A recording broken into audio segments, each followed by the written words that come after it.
আসসালামু আলাইকুম বন্ধুরা, আপনারা অনেকেই প্রশ্ন করেন, অনেকে মনের ভিতরে প্রশ্ন জাগেন, তারেক রহমান কেন দেশে আসছে না।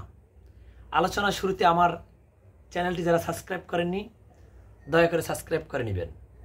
আপনাকে যদি আমি প্রশ্ন করি, বাংলাদেশের সবচেয়ে বর্তমানে হেভিওয়েট নেতাকে আপনি নির্দ্বিধায় বলে দিবেন তারেক রহমান।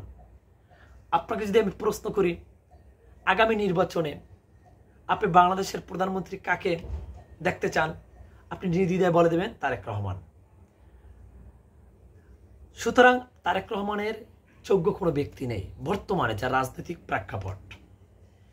আপনার দেশে যে আপনারা বলতে পারেন তো ওনার নামে কোনো মামলা নেই, উনি কেন দেশে আসে না। দেখেন, বাংলাদেশের স্বাধীনতা যুদ্ধের পর ৭১ সালের পর ৭৫ সালে কিন্তু বঙ্গবন্ধুকে নির্মমভাবে হত্যা করা হয়। শহীদ প্রেসিডেন্ট জিয়াউর রহমানকে কিন্তু হত্যা করা হয়। তদ্রূপ এই ২৪শের গণ অভ্যুত্থানের মাধ্যমে সৌরচান পতন হয়।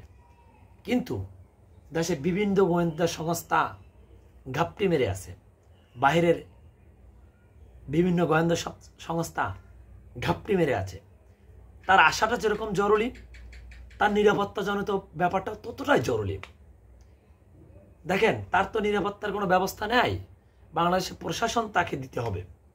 তার নিজের কোনো বাড়ি নেই, বড় যেরকম অন্যান্য বিলাসবহুল বাড়ি আছে তার কোনো এরকম বাড়ি নেই। তার একটা নিজস্ব বাড়ি লাগবে, যেখানে তার নেতাকর্মীরা আসবে, দেখা করবে, মিটিং হবে, সেরকম একটা বাড়ি নেই। একটা বাড়ি নির্মাণ করা দরকার। তারপর মেইন হলো তার নিরাপত্তা। তার নিরাপত্তার জন্য সরকার এবং প্রশাসন যখন তার নিরাপত্তা নিশ্চিত করবে, তখনই তিনি দেশে আসতে পারবে নির্দ্বিধায়। কারণ আপনি জানেন, এখনো বাংলাদেশের অনেক অনেক লোক আছে কাপড়ি মেরে। প্রশাসন তো অধিকাংশ লোক এখনো আওয়ামী লীগের না, অবশ্যই আওয়ামী লীগের। এখনো 70% মানুষ কি আওয়ামী লীগের, 16 বছর নিয়োগ দেওয়া লোক। সুতরাং তিনি আসবেন অবশ্যই।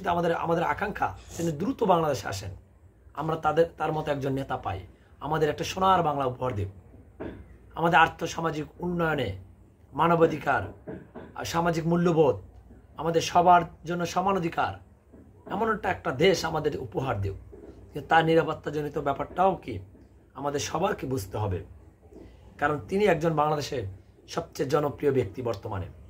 আশা করি বুঝতে পারছেন। আসসালামু আলাইকুম।